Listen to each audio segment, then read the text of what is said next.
ನಮಸ್ಕಾರ. ಈ ನಿಮ್ಮ ಶುಕ್ರದೇಶ ನ್ಯೂಸ್ ಅಪ್ಡೇಟ್ ಚಾನಲ್ ಅನ್ನು ತಪ್ಪದೇ ಸಬ್ಸ್ಕ್ರೈಬ್ ಮಾಡಿ. ವಿದ್ಯಾರ್ಥಿಗಳು ತಮ್ಮ ಪಠ್ಯ ವಿಷಯದ ಜೊತೆಗೆ ಕನ್ನಡ ಸಾಹಿತ್ಯ ಆಸಕ್ತರಾಗಿ ಕನ್ನಡ ಸಾಹಿತ್ಯ ಪರಿಷತ್ತಿನ ಗೌರವ ಕಾರ್ಯದರ್ಶಿ ಮಾರಪ್ಪ ನಾಯ್ಕ ಕರೆ ನೀಡಿದರು. ತಾಲೂಕಿನ ಪಲ್ಲಗಟ್ಟೆ ಸ್ವತಂತ್ರ ಪದವಿ ಪೂರ್ವ ಕಾಲೇಜಿನಲ್ಲಿ ನಡೆದ ದತ್ತಿ ಉಪನ್ಯಾಸ ಕಾರ್ಯಕ್ರಮದಲ್ಲಿ ಉದ್ಘಾಟನೆ ನುಡಿಗಳನ್ನಾಡಿದರು. ಪ್ರಾಸ್ತಾವಿಕವಾಗಿ ಎಂ ರಾಜಪ್ಪ ವ್ಯಾಸಗುಣನಹಳ್ಳಿ ಅವರು ಮಾತನಾಡಿದರು. ಉಪನ್ಯಾಸ ದತ್ತಿ ಉಪನ್ಯಾಸವನ್ನ ಹರೀಶ್ ಮತ್ತು ರಾಜಶೇಖರ್ ಅವರು ನೀಡಿದರು. ಕಾರ್ಯಕ್ರಮದಲ್ಲಿ ಮಾಜಿ ಜಿಲ್ಲಾ ಪಂಚಾಯತ್ ಸದಸ್ಯರಾದ ಜಯಲಕ್ಷ್ಮಿ ಮಹೇಶ್, ಉಪನ್ಯಾಸಕರಾದ ಎಎಲ್ ತಿಪ್ಪೇಸ್ವಾಮಿ ಅವರು ಮಾತನಾಡಿದರು. ಈ ಸಂದರ್ಭದಲ್ಲಿ ಪ್ರಾಂಶುಪಾಲರಾದ ನಾಗಲಿಂಗಪ್ಪ, ಪ್ರಾಂಶುಪಾಲರಾದ ಮಹಾಂತೇಶ್, ಪವನ್ ಗ್ಯಾಸ್ ಓಬಪ್ಪ, ಕಸಪ ಪದಾಧಿಕಾರಿಗಳಾದ ರಾಜಶೇಖರ್, ಹೋಬಳಿ ಸ್ವಕ್ಕೆ ಹೋಬಳಿ ಘಟಕದ ಅಧ್ಯಕ್ಷ ಸಿದ್ದೇಶ್, ಪತ್ರಕರ್ತ ಮಂಜುನಾಥ್, ಸಣ್ಣಗೌಡ್ರು, ಬಸವರಾಜ್, ಕಲಾವಿದ ಮಾರುತಿ, ಎಂಜಿನಪ್ಪ ಸೇರಿದಂತೆ ಮುಂತಾದವರು ಹಾಜರಿದ್ದರು. ಬಚ್ಚಮ್ಮನವರು ಕಲಿಸಿಕೊಡ್ತಾರೆ. ಈ ವಿಚಾರ ಅವನು ವೀರನಾಗಿ ಶೂರನಾಗಿರುವಂತಹ ವಿಚಾರ ವಿಜಯನಗರ ಸಾಮ್ರಾಜ್ಯ ಅರಸರಿಗೆ ಗೊತ್ತಾಗುತ್ತೆ. ತದನಂತರ ಆ ಅರಸರು ಯಾರ ಹತ್ರ ಬರ್ತಾರಪ್ಪ ಅಂದ್ರೆ ತಿಮ್ಮಪ್ಪನ ಹತ್ರ ಬಂದು ಅವರು ಆ ಬಚ್ಚಮ್ಮ ಮತ್ತು ತಿಮ್ಮಪ್ಪನ ಮುಂದೆ ಕೇಳ್ಕೊಳ್ತಾರೆ. ಏನಪ್ಪಾ ಅಂದ್ರೆ ನಿನ್ನ ಮಗ ಅವರ ತಂದೆ ಅಂತ ಯಾರೋ ಅವ್ರ ತಂದೆ ತಿಮ್ಮಪ್ಪ ನಾಯಕರು ಅಂತಾನೆ, ಅವನು ಕೂಡ ವೀರ ಪರಾಕ್ರಮದಲ್ಲಿದ್ದಾನೆ. ಹಾಗಾಗಿ ಹಿಂದೆ ಅವರ ತಂದೆ 78 ಹಳ್ಳಿಗಳ ನಾಯಕರಾಗಿದ್ರಲ್ವಾ, ಅದೇ ಸ್ಥಾನವನ್ನು ನಾವು ವಾಪಸ್ ಮತ್ತೆ ತನ್ನ ಮಗನಿಗೆ ಕೊಡ್ತೀವಿ. ಹಾಗಾಗಿ ಅವನು ಕೂಡ ದಂಡನಾಯಕನಾಗಿ 78 ರಾಜನಾಗಿ ಆಳ್ವಿಕೆಯನ್ನ ನಡೆಸಬಹುದು ಅಂತ ವಿಜಯನಗರ ಸಾಮ್ರಾಜ್ಯದ ಅರಸರು ಆ ತಿಮ್ಮಪ್ಪನಿಗೆ ಹೇಳ್ತಾರೆ. ಆಗ ತಿಮ್ಮಪ್ಪ ಇದ್ದಂತ ಹೆಸರು ಮುಂದೆ ತಿಮ್ಮಪ್ಪ ನಾಯಕರಾಗಿ ಬದಲಾಗುತ್ತೆ. ತಿಮ್ಮಪ್ಪ ನಾಯಕರಾಗಿ ಬದಲಾದಂತ ಸಂದರ್ಭದಲ್ಲಿ ಬಚ್ಚಮ್ಮ ಮತ್ತು ತಿಮ್ಮಪ್ಪ ಇವರೆಲ್ಲ ಕಲೆಕಾಲ ತುಂಬಾ ಚೆನ್ನಾಗಿ ಸಾಮ್ರಾಜ್ಯವನ್ನು ಅಳವಡಿಕೆ ಮಾಡ್ಕೊಳ್ತಾ ಇರ್ತಾರೆ. ಒಂದಿನ ತಿಮ್ಮಪ್ಪ ನಾಯಕರ ಸ್ವಂತ ಜಮೀನಲ್ಲಿ ಏನ್ ಮಾಡ್ತಾರಪ್ಪ ಅಂದ್ರೆ ಕೆಲಸ ಮಾಡಿಸ್ತಾ ಇರ್ತಾರೆ. ಕೆಲಸ ಮಾಡಿಸಿದ ಸಂದರ್ಭದಲ್ಲಿ ತಿಮ್ಮಪ್ಪರ ಹೊಲದಲ್ಲಿಯೇ 7 ಕೊಪ್ಪರಿಗೆಯ ಒಂದು ಬಂಗಾರದ ಒಂದು ನಿಧಿ ಸಿಗುತ್ತೆ. 7 ಕೊಪ್ಪರಿಗೆಯ ಬಂಗಾರದ ನಿಧಿ ಸಿಗುತ್ತೆ. ಸಿಕ್ಕಂತ ಸಂದರ್ಭದಲ್ಲಿ ನಾವೆಲ್ಲರಾಗಿದ್ರೆ ರಾತ್ರಿಗೆ ಅದನ್ನ ಇನ್ನೊಬ್ಬರಿಗೆ ಯಾರಿಗೂ ಸಿಗದ ರೀತಿಯಲ್ಲಿ ಗುಪ್ತವಾಗಿ ಏನ್ ಮಾಡ್ತಿದ್ವಿ, ನಾವು ಇನ್ನೊಂದು ಜಾಗಕ್ಕೆ ವರ್ಗಾವಣೆ ಮಾಡ್ತಿದ್ವಿ. ಆದ್ರೆ ನಿಮ್ಮ ತಿಮ್ಮಪ್ಪ ನಾಯಕರು ಆತರ ಮಾಡ್ಲಿಲ್ಲ. ವಿಜಯನಗರದ ಅರಸರಿಗೆ ತಿಳಿಸಿದ್ರು, ಇದು ನಮ್ಮದಲ್ಲೇ ಸಿಕ್ಕಿರಬಹುದು, ಆದ್ರೆ ಇದು ವಿಜಯನಗರ ಸಾಮ್ರಾಜ್ಯದ ಅಡಿಯಾಳಲ್ಲಿರುವಂತಹ ಜಮೀನು. ಹಾಗಾಗಿ ಈ 78ಗಳಲ್ಲಿರುವಂತಹ ದೇವಸ್ಥಾನಗಳನ್ನ, ಮಠ ಮಂದಿರಗಳನ್ನ ಅಭಿವೃದ್ಧಿ ಮಾಡುವಂತ ಕಾರ್ಯಕ್ಕೆ ಈ ಒಂದು ಬಂಗಾರದ ಒಂದು ನಿಧಿಯನ್ನ ಬಳಸ್ಕೊಳ್ಳಿ ಅಂತ ಆ ಒಂದು ಕನಕದಾಸರು ನೀಡ್ತಾರೆ. ಅಂತ ಸಂದರ್ಭದಲ್ಲಿ ಆ ಊರಿನ ಜನರು ಅನ್ಕೊಳ್ತಾರೆ, ಅಪ್ಪಪ್ಪ ಈ ಒಂದು ಕಾಲಕ್ಕೆ ಬಂಗಾರದ ಶಿಕ್ಷಣ ಒಂದು ನಿಧಿ ಸಿಕ್ಕದ ಸಂದರ್ಭದಲ್ಲಿ ತೆಗೆದುಕೊಂಡು ಜೀವನವನ್ನು ಉದ್ಧಾರ ಮಾಡ್ಕೊಳ್ಳೋದು ಎಂತಹ ಕಾಲದಲ್ಲಿ ಏನ್ ಮಾಡ್ತಿದ್ದಾರೆ ಕನಕದಾಸರು, ಆ ದಾನವನ್ನ ಕೊಟ್ಟು ಇಂತಹ ಮಹಾ ವ್ಯಕ್ತಿಯಾಗಿದ್ದಾರಲ್ಲ ಬಂಗಾರದ ಮನುಷ್ಯ. ಕನಕ ಅಂದ್ರೆ ಬಂಗಾರ. ಹಾಗಾಗಿ ಕನಕ ನಾಯಕ ಅಂತ ಅವ್ರನ್ನ ಕರೀತಾರೆ. ಹೀಗೆ ಕೆಲ ಕಾಲದ ನಂತರ ದೇವರಿಗೆ ಕನಕನ ಮೇಲೆ ಪ್ರೀತಿ ಜಾಸ್ತಿ ಆಗ್ಬಿಡುತ್ತೆ. ಯಾಕಂದ್ರೆ ಬಂಗಾರ ದಾನ ಮಾಡಿದ್ದಾನೆ, ಒಳ್ಳೆ ಗುಣಗಳನ್ನ ವಹಿಸ್ಕೊಂಡನೆ, ಇವನು ನನಗೆ ದಾಸ ಆಗ್ಬೇಕಲ್ಲ, ಯಾರೋ ಕನಕ ನನಗೆ ದಾಸ ಆಗ್ಬೇಕಲ್ಲ ಅನ್ಕೊಂಡು ಒಂದು ರಾತ್ರಿ ಕನಕನ ಕನಸಲ್ಲಿ ತಿರುಪತಿ ತಿಮ್ಮಪ್ಪನ ಒಂದು ಶರೀರವಾಣಿ ಕೇಳಿಸುತ್ತೆ. ಆ ಶರೀರವಾಣಿ ದೇಹ ಎಲ್ಲಿರುವಂತ ಧ್ವನಿ ಕೇಳಿಸುತ್ತೆ. ಲೋ ತಿಮ್ಮಪ್ಪ, ಅರ್ಥ ಆಗ್ತಿದೆ ಹೇಳ್ತದ್ದು? ಲೋ ತಿಮ್ಮಪ್ಪ, ಯಾರು ಹೇಳ್ಬೇಕಿದು? ದೇವ್ರು ಹೇಳ್ಬೇಕು, ಹೌದಾ?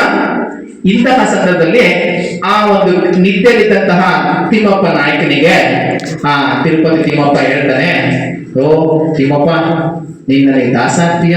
ಭಾಷೆಯ ಬಗ್ಗೆ ಬೇರೆ ಬೇರೆ ಗ್ರೀಕ್ ದೇಶ ಇರ್ಬೋದು, ಈಜಿಪ್ಟ್ ದೇಶ ಇರ್ಬೋದು, ಆ ದೇಶಗಳ ಮುಖಾಂತರವಾಗಿ ಕ್ರಿಸ್ತಪೂರ್ವದ ಕಾಲದಲ್ಲಿ ವ್ಯವಹಾರ ಮಾಡಿದ್ರು ಅಂತ ಹೇಳಿ ನಮ್ಮ ರಾಷ್ಟ್ರಕವಿ ಗೋವಿಂದಪ್ಪಯ್ಯವರು ಉಲ್ಲೇಖಿಸಿದ್ದಾರೆ. ಅದಾದ್ಮೇಲೆ ನಮ್ಮ ಕನ್ನಡ ಭಾಷೆ ಬಗ್ಗೆ ಗ್ರೀಕ್ ದೇಶದ ಟಾಲೆಮಿ ಎಂಬುವನು ತನ್ನ ಜಿಯೋಗ್ರಫಿ ಎಂಬ ಕೃತಿಯಲ್ಲಿ ಈ ಕನ್ನಡ ಸಾಹಿತ್ಯದ ಕನ್ನಡದ ಪ್ರದೇಶಗಳ ಬಗ್ಗೆ ಮತ್ತೆ ಕರಾವಳಿ ತೀರ ಪ್ರದೇಶಗಳ ಬಗ್ಗೆ ಉಲ್ಲೇಖಿಸಿರುವುದನ್ನು ನಾವು ಕಾಣಬಹುದು. ಇದು ಕ್ರಿಸ್ತಪೂರ್ವದ ಇತಿಹಾಸ ಕನ್ನಡಕ್ಕಿರುವಂಥದ್ದು. ಹಾಗಾದ್ರೆ ಕ್ರಿಸ್ತ ಶಕದಿಂದ 1ನೇ ಶತಮಾನದಿಂದಲೂ ಕೂಡ ನಮ್ಮ ಕನ್ನಡ ಸಾಹಿತ್ಯ, ಕನ್ನಡ ಭಾಷೆ ಇತ್ತು ಅಂದ್ಮೇಲೆ ಸಾಹಿತ್ಯ ಎಂಬುದು ಇದ್ದೇ ಇರುತ್ತದೆ, ಹೌದಲ್ವಾ? ಹಾಗೆ ನಮ್ಮ ಕನ್ನಡ ಭಾಷೆಗೆ ಸುಮಾರು 2500ರಿಂದ 3000 ಇತಿಹಾಸ ಇದೆ. ಆ ಇತಿಹಾಸದಲ್ಲಿ ಒಂದೊಂದಾಗಿ ನೋಡೋಣ. ಮೊದಲನೇದಾಗಿ ಬರವಣಿಗೆ ಇಲ್ಲಿರುವಂತಹ ಕಾಲ ಅದಲ್ಲಿ ಶಾಸನಗಳನ್ನ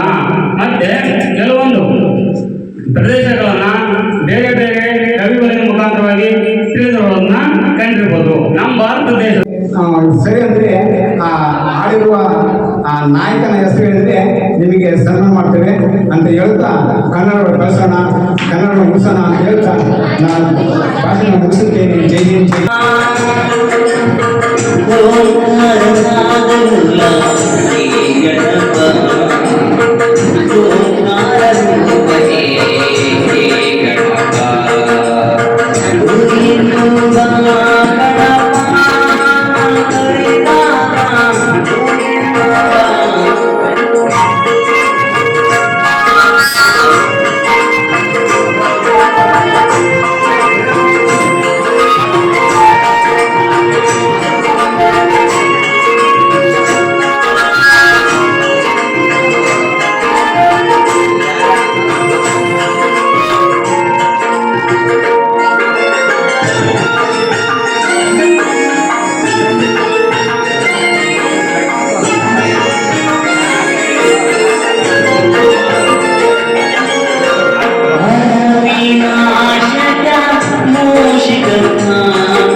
ಮೂಷಿಕ